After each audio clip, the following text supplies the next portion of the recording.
Welcome back to Basketball Conference, the ACC Football Podcast. My name is Joey Weaver. He is Mike McDaniel. Mike, first question. You ready to get this team preview series rolling? Yes, I am. We got a great guest here tonight, Joey. Underwood. We do. State of the U, covering the Miami Hurricanes. I have to start with this. Cam, I'm really sorry that we're late, but we weren't quite as late as Malik Rozier is thrown to the flat. Oh! I mean, either that or up the seam or up the sideline to Jeff Thomas in the ACC championship game. And I think he just threw that ball right now. But, you guys are a little tardy. But, technical things happen. But, it's good to be back on with you guys either way. Well, we welcome Cam back to the Mike and Joey Hate Miami podcast. Yes!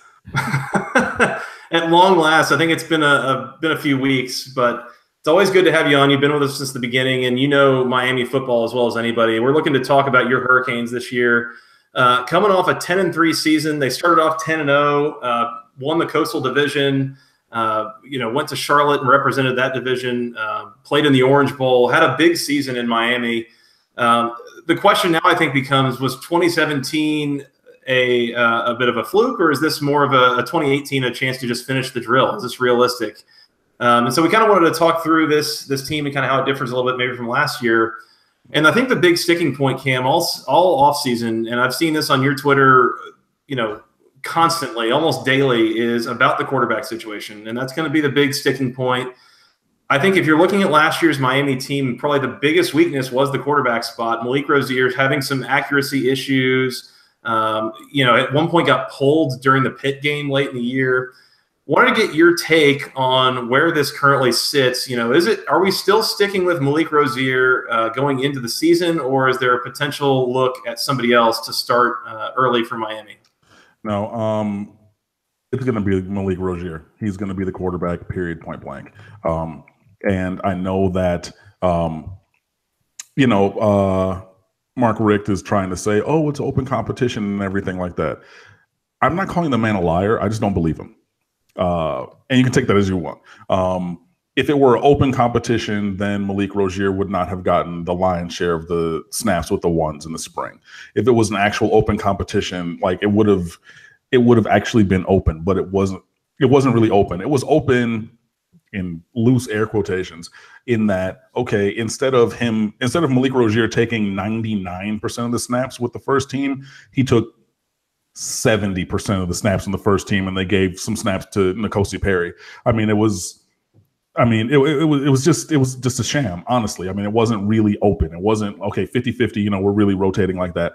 And I just don't believe that Mark Richt is going to go away from Malik Rozier. Now, if people want to talk about, well, okay, Malik Rozier won so many games. Wins are not a quarterback stat, but I get how people conflate that and how they put those things together and whatnot. But it's going to be Malik Rozier. And if this red shirt rule that's in effect for this season, well, the one where players can play any 4 games in the year and retain their red shirt, so they can play in October, November, December, and the bowl game, 1 game each, or any other 4 games and still maintain the red shirts. N'Kosi Perry would have played last year.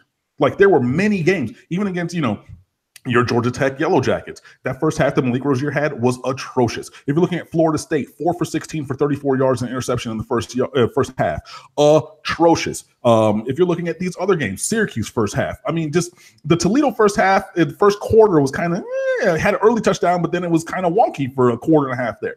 There were so many times where if Miami had any kind of reasonable alternative that was not burning a red shirt of a freshman, that kid would have played. And Evan Sheriffs obviously didn't have the skill set really to play here. And you saw that when he got in for 3 plays against Pittsburgh, because Mark Richt was beyond his wits' end, because Pittsburgh just said, look, we're going to stack the box. We're going to play press man. You need to hit throws.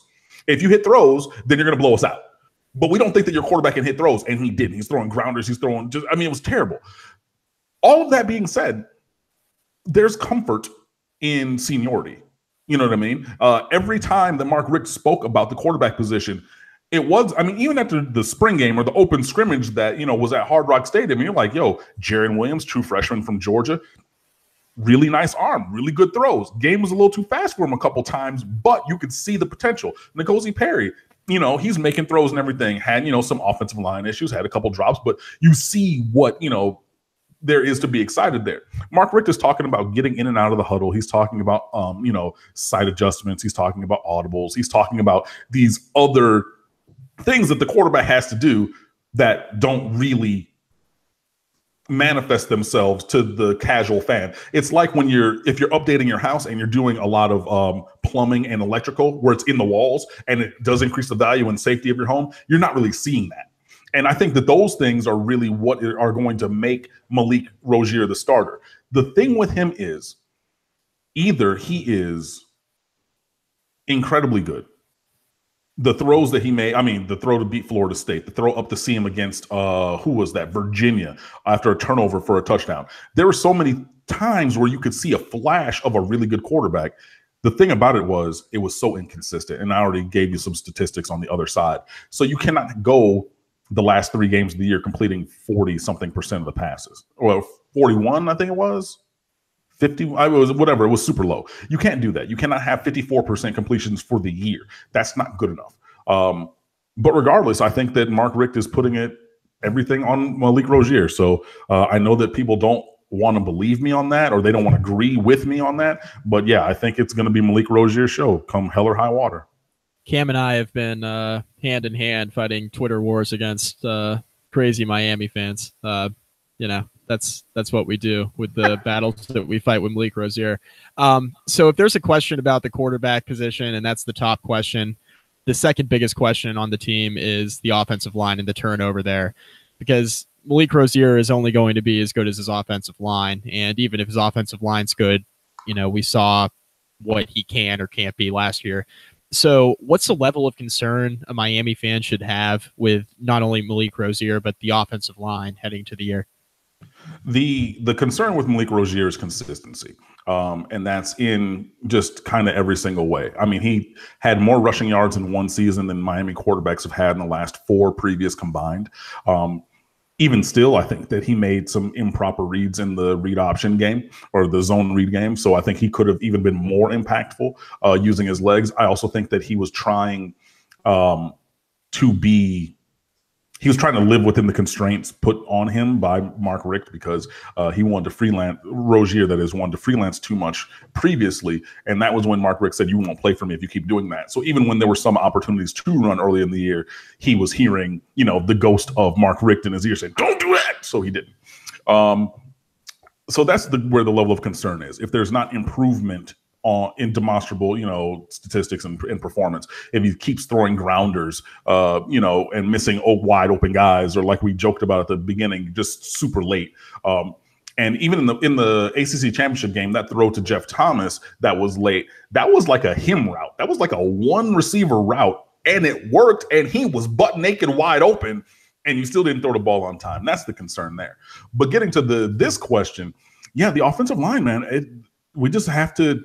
We have to see improvement. We have to see, that's just pretty much it. Teams are going to crash against the zone read game. They're going to try to limit the running backs, and Miami has a bunch of them who are really good, in addition to Rozier. Everybody now has the exact blueprint of what to do. Florida State, they're able to do it. Really get pressure with 4, maybe bring a blitz, and then really disrupt things up front. North Carolina was able to do it for a half. Pittsburgh obviously was able to do it for a full game. Even Georgia Tech was able to do it for a while, and a couple other teams. So there is a blueprint out there for how to beat Miami if you can make it happen, which is stack the box, press the receivers, make Malik Rozier, hit throws.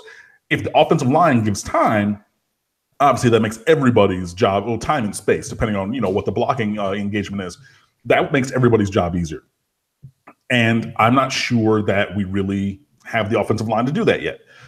In the spring, true freshman, early enrollee, Gregory Rousseau, he played safety mostly in high school, but he was like, 6'7", 205, and he's gained some weight, or 6'6", whatever. He's tall and, whatever. But he plays defensive end now, and we recruited him as that because he has that skill set. He was so individually disruptive a month and a half out of high school in the spring that Miami had to scrap their offensive line and redo positions. Like Navon Donaldson moved from guard to tackle. You kick a guy out of the lineup. You're just immediately reshuffling for a kid who should have been going to English 4 and science, whatever. But he was right. Exactly. Now, Russo has great talent. He is athletic, freak, like I say, he's tall, he's long, he's gaining weight, he's all those things. But there's no reason that guy at this level should come in and be the second coming of whatever dominant defensive end you want to call,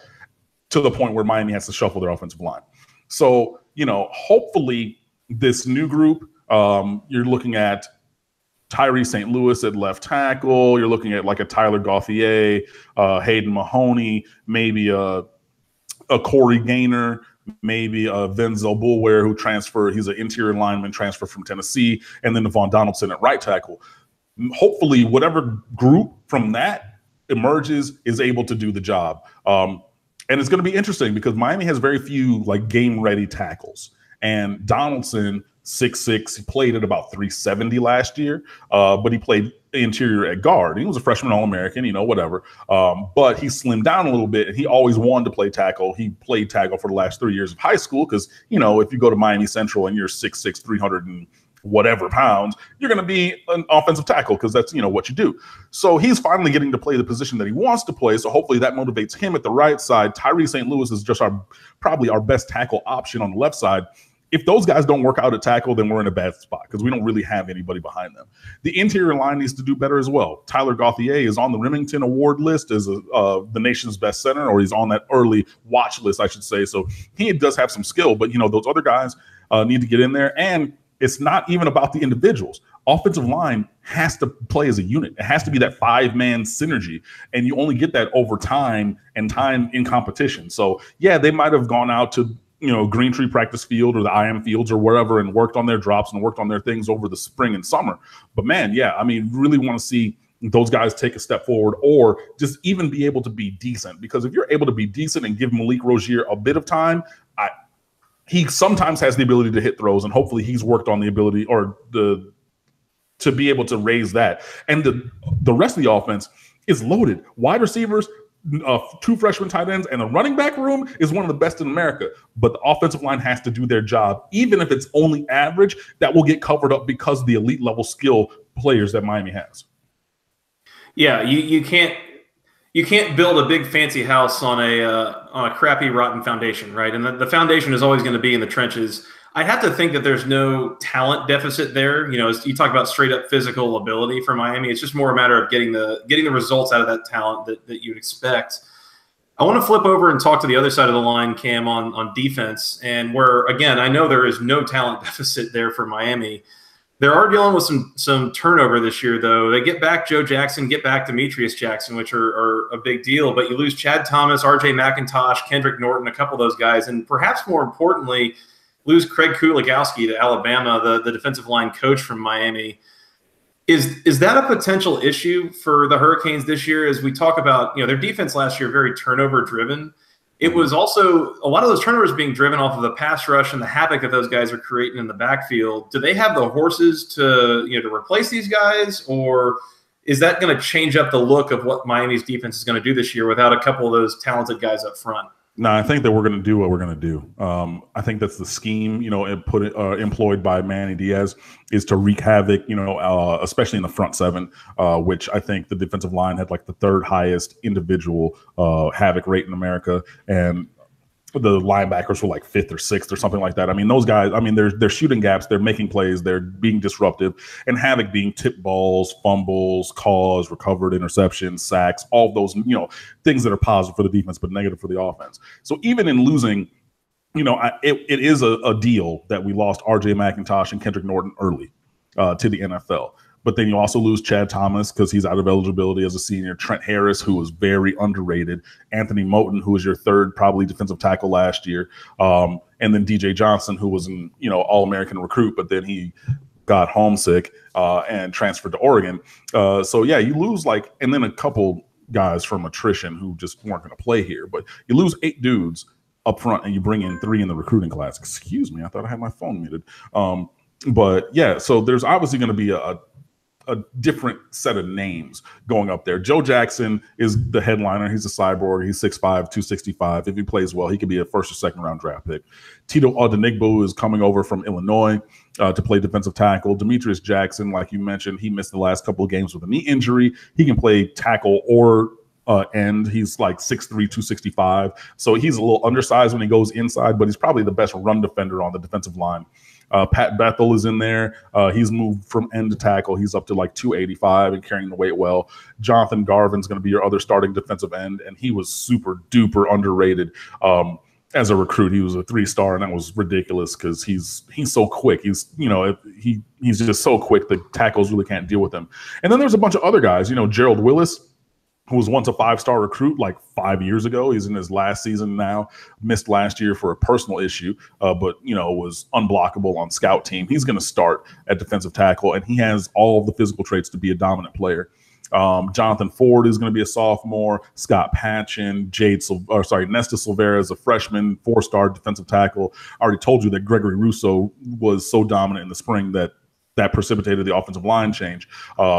And then there's another kid at defensive tackle he's got a little bit of baby fat on him, so he's probably not going to really be an impact player this year. But yeah, there's going to be a lot of different names, but it really comes down to those guys executing, and especially at the top level, your starting defensive line of Joe Jackson, John Garvin, Gerald Willis, and probably Pat Bethel. That top 4, I'm not going to say like last year compare them to Clemson. I think that there's a clear step behind because Clemson returned everybody, which is ridiculous. But that's a starting – many teams in America would love that starting defensive line. And I think that Manny Diaz trusts them to get the job done, and just kind of continue to do what Miami does and wreaking havoc.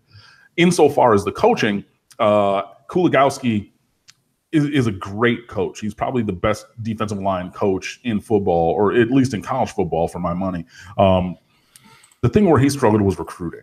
And you can kind of see that by, we have, 3 freshmen coming in and, lost 8 guys between graduation and attrition or whatever. And it will be easy for him and his personality and everything at Alabama, because you just walk into the living room and say, do you want to come to Alabama or not? Because if you don't, then we got all kinds of 4- and 5-star dudes. Last year, they had a 4-star kid who they said, we don't have a scholarship for you. Stay at home and work out, and we'll bring you in for the 2018 season. You could do that when you're Alabama. It doesn't take effort, really, to recruit there. So I think that that's maybe a better fit for him. He can just go and coach badasses to be badass and not really have to recruit, because you got, a million analysts who don't help in recruiting. But, yeah, they do at Alabama, obviously. But into Miami comes Jess Simpson. He was a legendary high school coach at Buford, Georgia, won 7 state titles in a 10-year span, coached there for 12 years. And then he was coach at a different high school also in the Atlanta area. So he was like a 20-year high school coaching career that was pretty legendary, honestly. After that, he went to Georgia Southern for a year. After that, he was with the Atlanta Falcons. Hey, Joe, your team, as a defensive line assistant. Hey, you're wearing a Falcon shirt there, yeah. So Go Falcons. Jess Simpson is coached at the high school level. He's coached at the college level, and he's coached at the NFL level. So, he has a wealth of knowledge. If all the profiles and things, like people at Buford, Georgia, where he coached for, years, they were like, we didn't expect him to stay here. We always thought he was going to leave because he's a great coach. He's, I could see how he would build relationships in recruiting. He knows his X's and O's. There were college and professional defensive line coaches who would fly to Atlanta and go over to Buford, Georgia to learn tips of the defensive line trade from Jess Simpson. And that's verified. I didn't make that up. You can go look at the profiles on a couple of websites, even ours, that say, oh, yeah, this coach did, and this coach did, and this coach did. They came to him for knowledge or brought him into their, camp, practice, whatever, to even just to the office to fellowship and just learn, because he has that kind of knowledge. So I don't think that there's going to be a big fall off on the ability to coach that position. Hopefully there's a better interaction in recruiting to go along with coaching. Now, I did say that Craig Kuligowski is the best defensive line coach. So I don't know that Jess Simpson is the best, because you don't have one best, but he's in that same rarefied air of conversation. Yes, Jess, not Jessica, which you will find if you run that search. You'll find, Chicken of the Sea. Is that the one from her?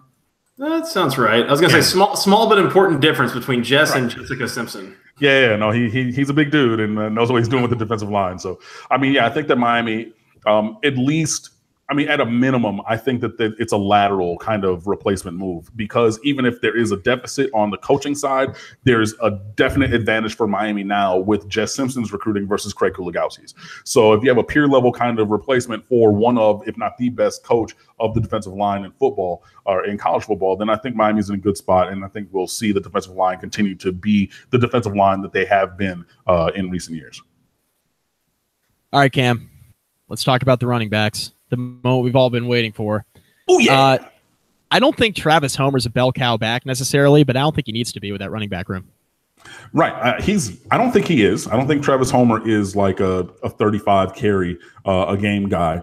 And his production went down. I mean, his production went down last year the more carries he had, which, right. I mean, it happens to a lot of guys at college level.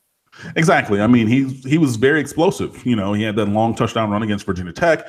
He had, a couple long runs against Notre Dame and that blowout. I mean, and things like that. But, if you look back to Mark Walton when he was here, Mark Walton in the 2016 season had one game of more than 19 carries, and that was a 24 carry effort at or against North Carolina, which is the most carries he ever had in a game.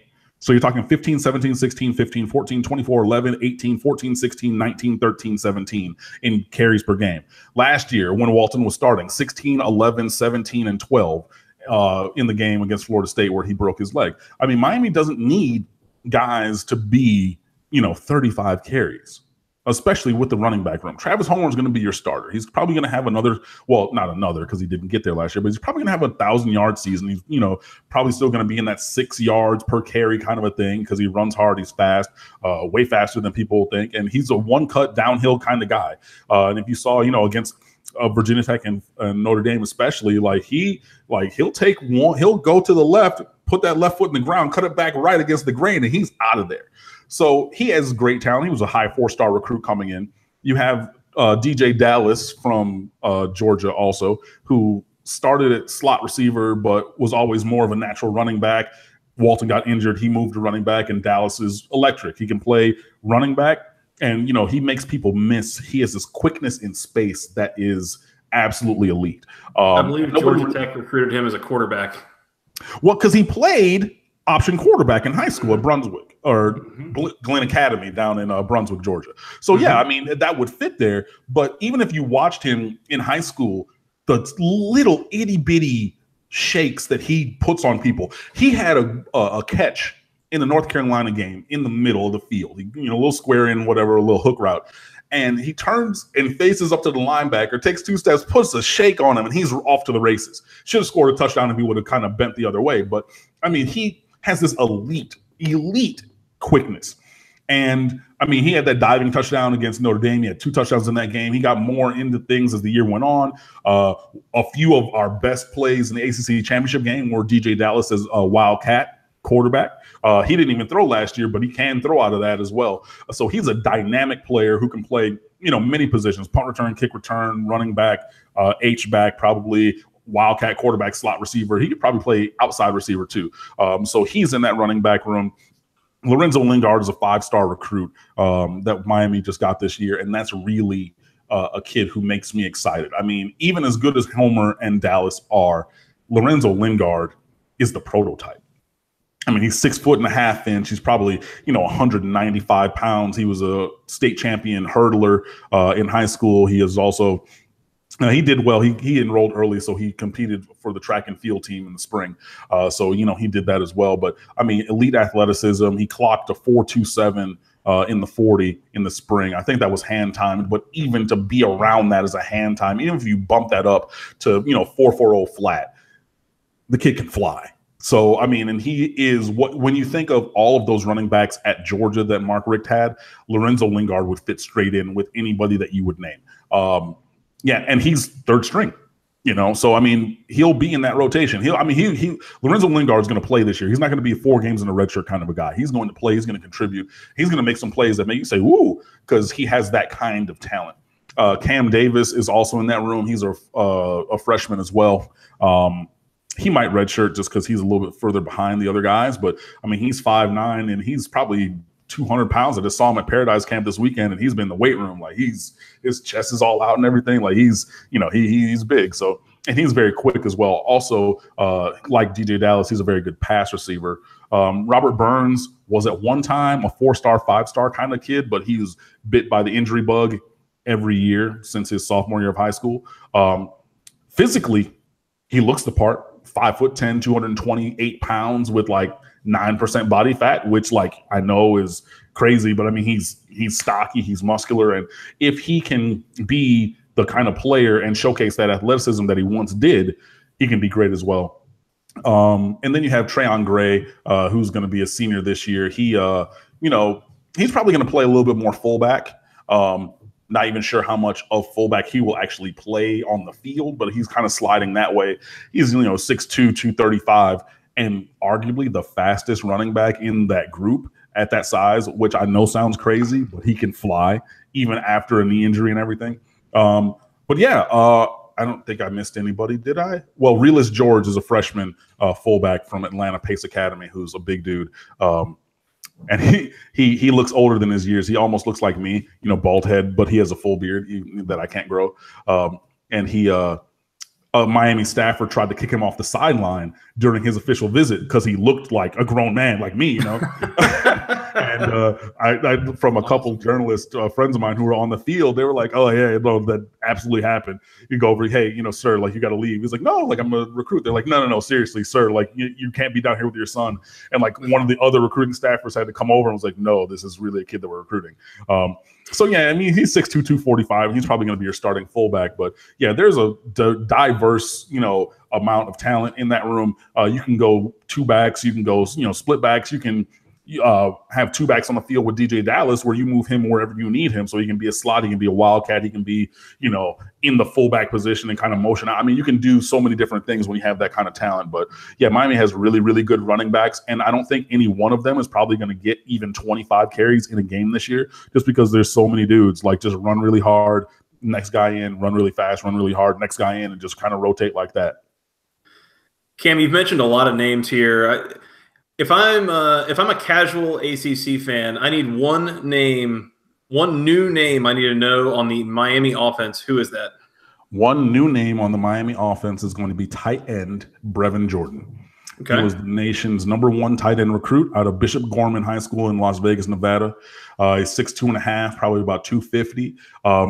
And he's going to start at tight end. I mean, he has that kind of talent, and Miami has a dearth of talent other than the freshmen, really, just because the returning guys on the roster have names that you might have heard. Well, I know one of them does because, he has his dad's name. That would be Michael Irvin II. So, yes, you've heard his name before. But, him and Brian Palendi, the returners, they're not starting caliber tight ends at Miami, just plain and simple. But Brevin Jordan he can do everything that you want. He's kind of in that Chris Herndon mold from last year.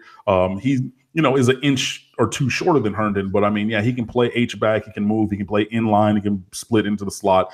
Brevin Jordan can do everything that you want a tight end to do. It's just going to be a matter of him really picking up the full offense, and being able to block is going to be key, obviously. But yeah, one name, because Brevin Jordan's going to start.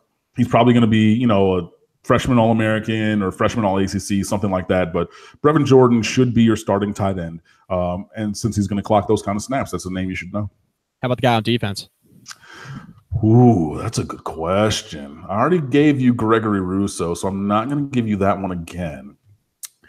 The new name, okay, and Gerald Willis III doesn't count because he's a fifth-year senior. So, I mean, I know that, he hasn't played at Miami in a while, but no. If we're talking about freshmen, then it has to be I already told you Jade Silvera or Nessa Silvera. I'm going to go on a limb, and I know that most Miami fans are probably going to say the other corner that I'm not going to say, but I'm going to say Gilbert Frierson. He is from Coral Gables High School, which is in Coral Gables, which is the same city that the University of Miami is. It's right down the street there. So it's a 8-minute ride from the University of Miami campus. He is, I believe, cousins with either Frank Gore or Denzel Perryman, who both also went to Miami or Coral Gables High before they went to Miami. I think, so he's family members with one of them. So he's a legacy. And he's 6'2", probably 195 pounds. I think that he would be just an all-world free safety. Just put him in the middle of the field and let him go get it. Miami is trying to, build a SEC-sized team now. At least on height, maybe not on bulk, but at least on height. So Miami's going to play Frierson at cornerback.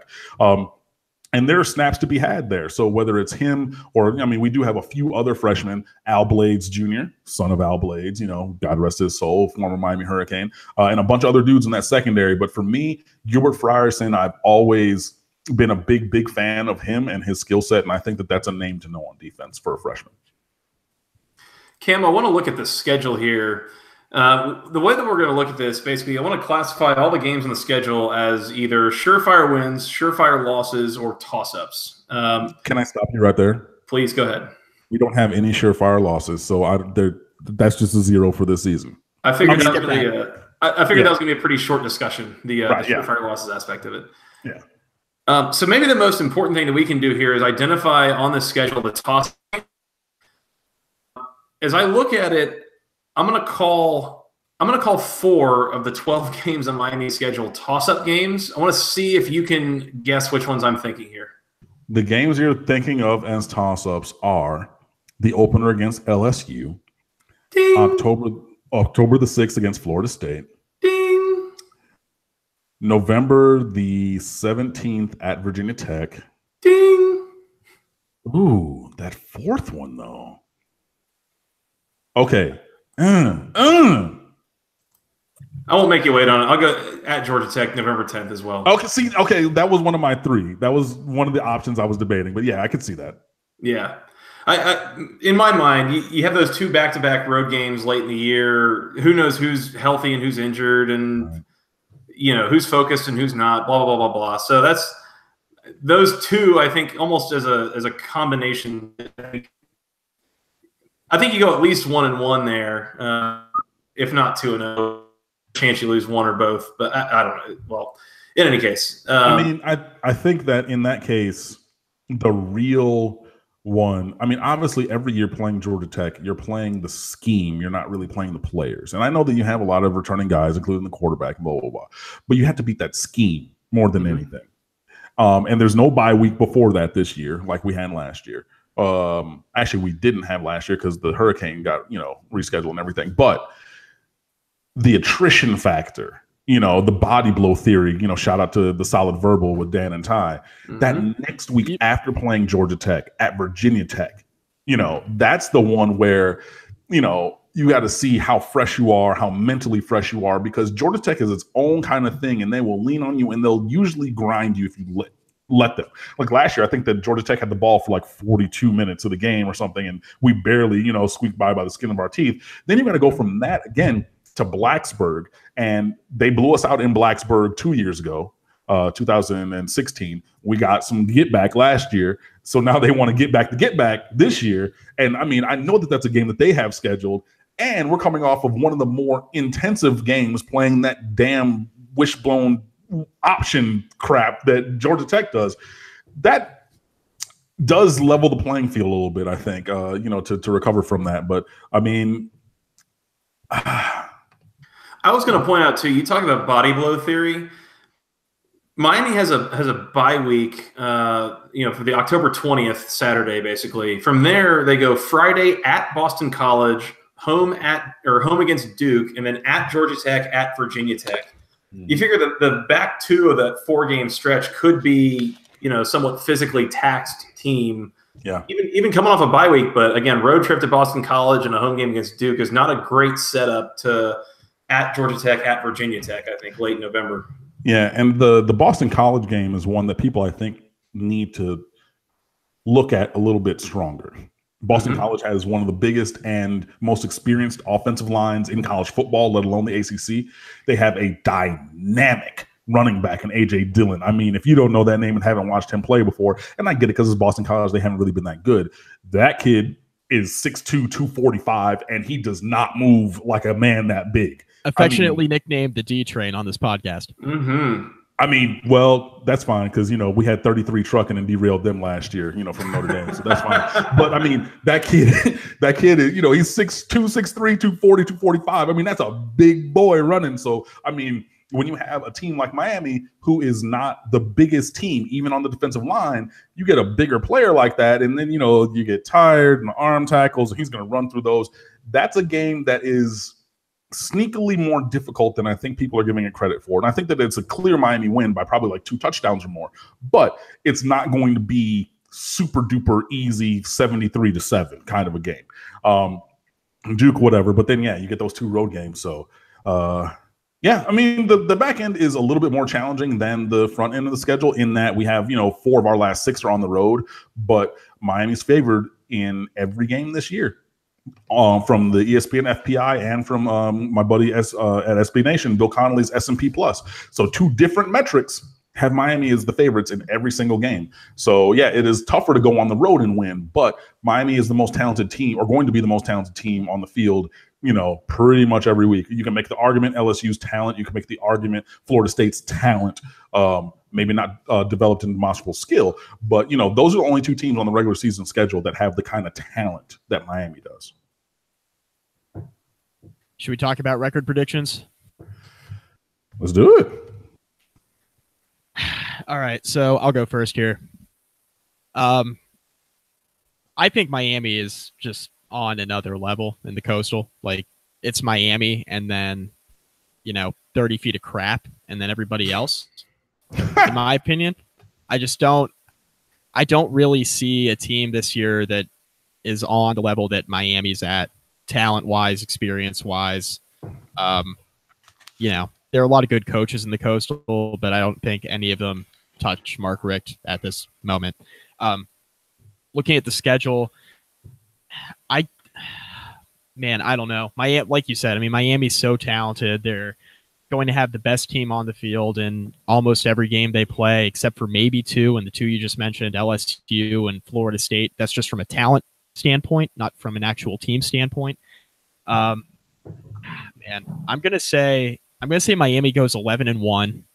I won't tell you what game they lose because I don't know what game they lose. I'm just going to say that it could be one of those 4 toss-up games we mentioned, and it'll be Malik Rozier's fault. And I'll leave that there. It'll be a Malik Rozier dud. He won't be consistent, and maybe they don't get a turnover or 2 on defense that makes the difference like it did so many times last year. But I think Miami's team is going to be better this year overall than it was last year. I think the margin for error is going to be a lot larger than it was for last year's Miami team with this year's Miami team. So I'm going to say 11-1. I think they pretty easily win the Coastal by a couple games. They'll play in the ACC championship against Clemson, and we'll see what happens. That's going to be the real question as to how close Miami is to being back. So I'll leave it there. We'll say 11-1. Cam, what's your thought?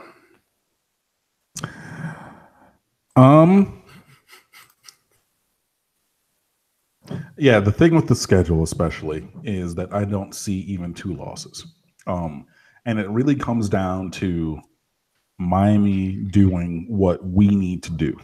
And like, regardless of the opponent, like if Miami takes care of business, if Miami executes the way that we need to execute, there should not be, even a loss. Like even in the close game, like the toss-up kind of games.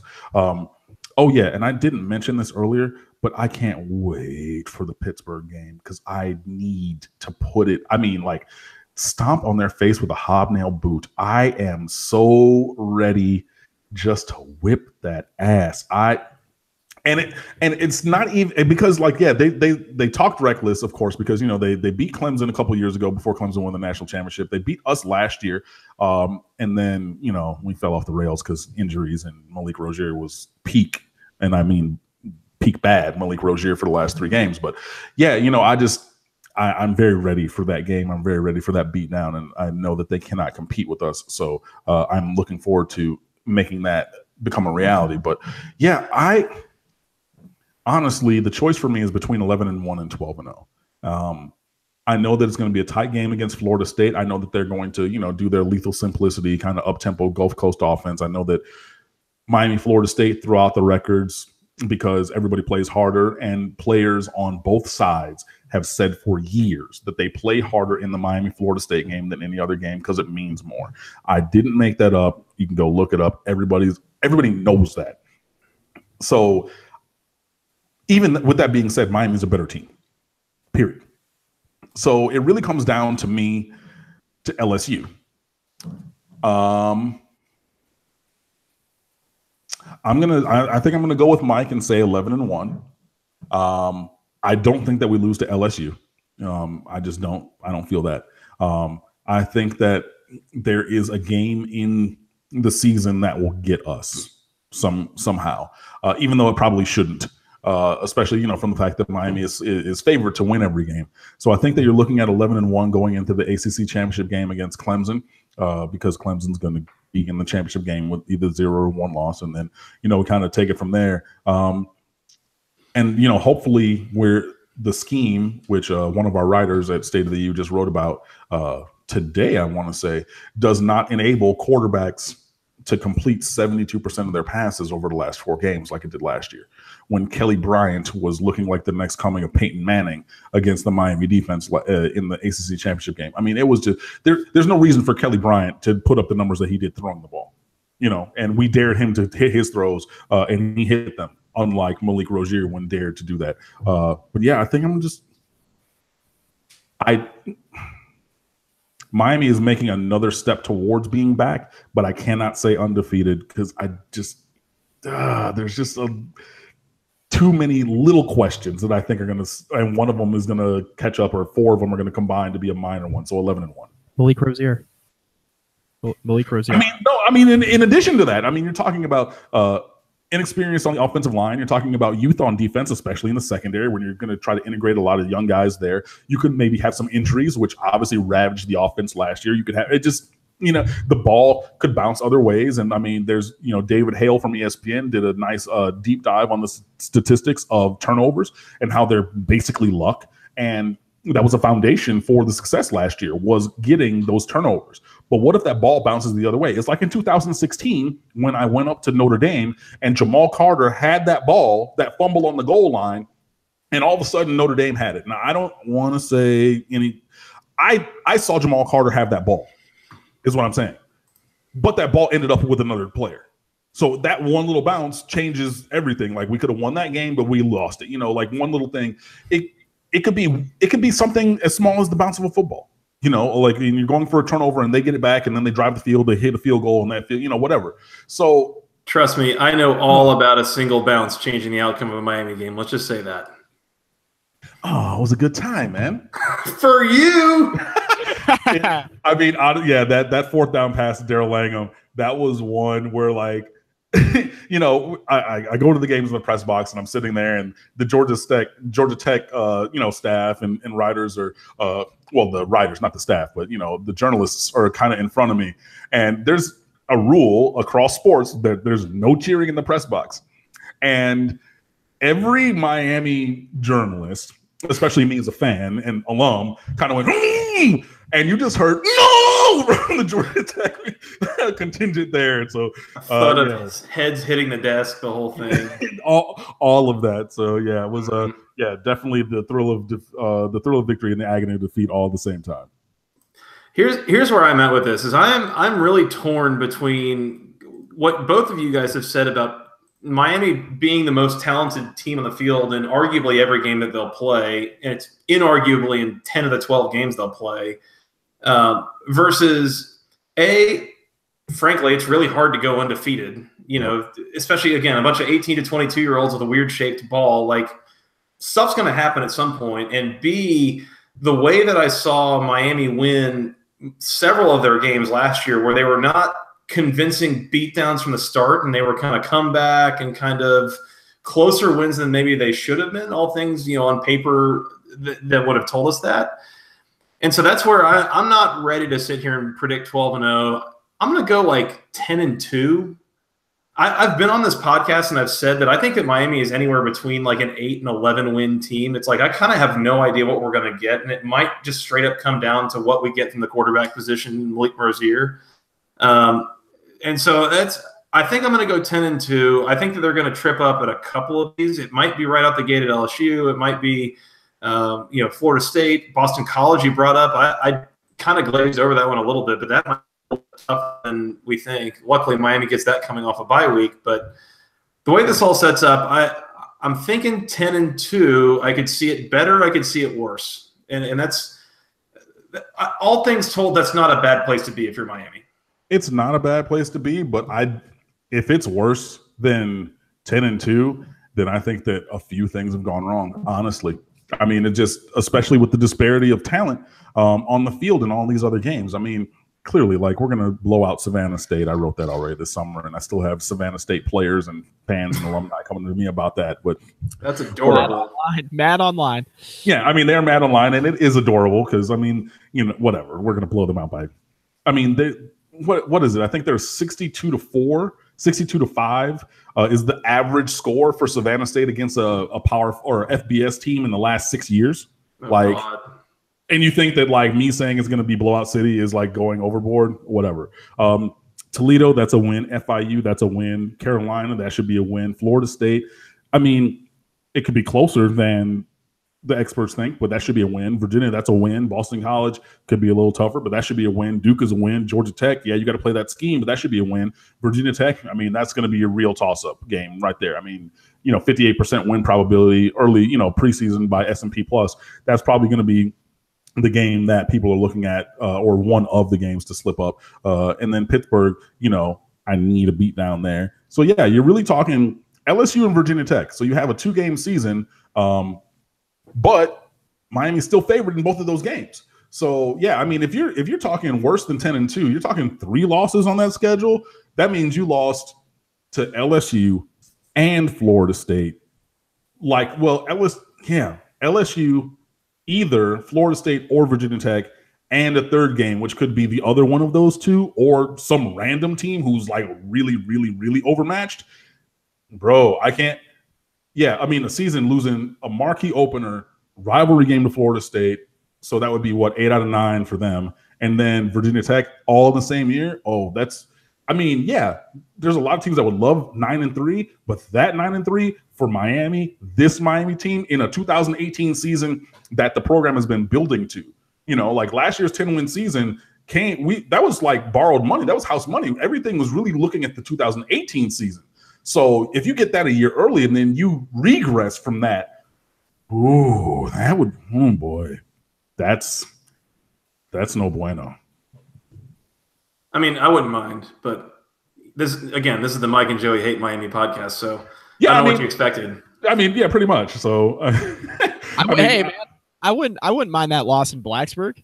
So I know, hey, just like I didn't mind that win against Georgia Tech or Virginia Tech last year. So, but objectively, more than 2 losses, I think is going to be a problem, honestly, in the regular season. I just don't. That's not where this team should be. You should be a 1-loss or 2-loss team, come hell or high water. You have a lot of guys who figured it out through thick and thin how to win those games last year. Now, was Miami in those situations because Malik Rozier played like the worst quarterback in, FBS football for a half? Yes, absolutely. I mean, if you look at, any of the games that were close, Georgia Tech, trash. North Carolina, trash. Pittsburgh lost that game, super duper trash. Florida State should have beat them honestly by 3 or 4 touchdowns last year, but didn't because Malik Rozier was super duper trash in the first half. Even, that Syracuse game was closer than it should have been for a half. That Virginia game was closer than it should have been for a half because he played so poorly at the beginning. Now, the team had the talent to dig, get out of the hole that he dug or helped to dig, because it was not only him. I will say that there were offensive line issues. If you look in that, that Orange Bowl game, I know people are going to contend this with me. Malik Rozier threw the worst interception I've ever seen on that slip screen. And I know that Casey McDermott, the left tackle, the offensive lineman, needs to make that block to cut the, defender and get his hands on the ground. I know that. I know that Casey McDermott did not do that. But I know that the route is a timing route where, it's 1, 2, 3 and let it go. But you're not a robot. You're not throwing it with eyes closed. You can see that there's a big dude, because Malik Rozier is only 6'1". We have a 6'4" dude in the passing lane right there. You see him. He's taller than you, bro. He's wearing a bright white jersey because we wore black jerseys. You saw him and threw it anyway, right to him. That was the worst throw, the worst interception that I've seen. Even all of that being said, it was not only Malik Rozier, but he needs to play better. And if he plays better, I think that raises the level of the offense across the board. Nobody really has athletes to run with Miami. Amon Richards hopefully is going to be healthy. He's a transformational player. He's a first-round draft pick kind of wide receiver. Biletnikoff Award winner if he's healthy, or type talent if he's healthy. Yeah, and just everything flows better, obviously, if you're completing passes. And even if you're, instead of going 3 and out, what if you get 7 plays and get to midfield? So you're flipping any of those things. But yeah, man, like a 3-loss regular season, 3 or more, like God forbid, like a 8-4 season, like dumpster fire. Like, yo, what's going on? We need, really overhaul the roster. You got to start looking at the assistants and the scheme and that, like kind of a thing. But yeah, I mean, just I don't think that Miami can be worse than 10-2. To be on the path that we've already set. And like I said, I hope that is 11-1, but that's why they play the games. You're getting nervous already. You guys, you heard it here first. No more than 2 losses for Miami come hell or high water. That straight from Cam Underwood. He is the authority on all things Miami football. Cam, it's been great having you back. Thank you for coming back, and we're looking forward to seeing what Miami does if they can finish the drill this year and win the conference, go to the playoff, do all those things, or if we're still waiting on the U to be back another season. Well, I think that we're still waiting on the U to be back until we win a championship. But, to get towards the playoff and a championship, you have to get back to the ACC championship game, and hopefully hope for a better result than last year. So, yeah, I'm looking forward to the season. I'm very excited. I already have my ticket to go out to Dallas for the opener, which is in Arlington, I know, because they, specify the city and whatnot. But, yeah, I'm very excited for all of that. And, to be back on here and have a go ACC moment of the week of somebody doing something stupid, and just kicking it with you fellas. It is about that time. Cam, thank you. You're the man. Appreciate you joining us again. Thanks, Cam. Yeah, anytime, guys. We'll talk again soon. Mike, we got to get out of here. We got another preview we got to do. But until next time, they can find us on Twitter. I'm at FTRS Joey. He is at Mike McDaniel CFB. Together, we're at BC Podcast ACC. And that guy right over there, he is at Underwood Sports on Twitter. Yeah. You can find him, stateoftheu.com on the SB Nation Network. Also at State of the U on Twitter. Did I get there? Is it State of the U or the State of the U? It's the State of the U on Twitter. At the State of the U on Twitter. Go find Cam Underwood for all things Miami football and other sports. Y'all can send us an email if you got questions on other team previews or anything else to the longest email address known to man, basketballconferencepodcast@gmail.com. Nailed it. Yes, sir. Find us on iTunes, Google Play, SoundCloud, the Overcast app, and wherever podcasts are sold for free. And Mike, tell them where they can find us on the social medias. Facebook.com/basketball conference rate review. Find all of our podcasts there. Please do. Mike, that's all we got here. Another big thanks to Cam Underwood for joining us. Cam, we will talk to you soon. And all the rest of you guys, we'll talk to you again soon. But until next time, for Mr. Mike McDaniel, Mr. Cam Underwood, I am Joey Weaver. Thank you guys so much. We'll talk to you again soon. And until then, go ACC.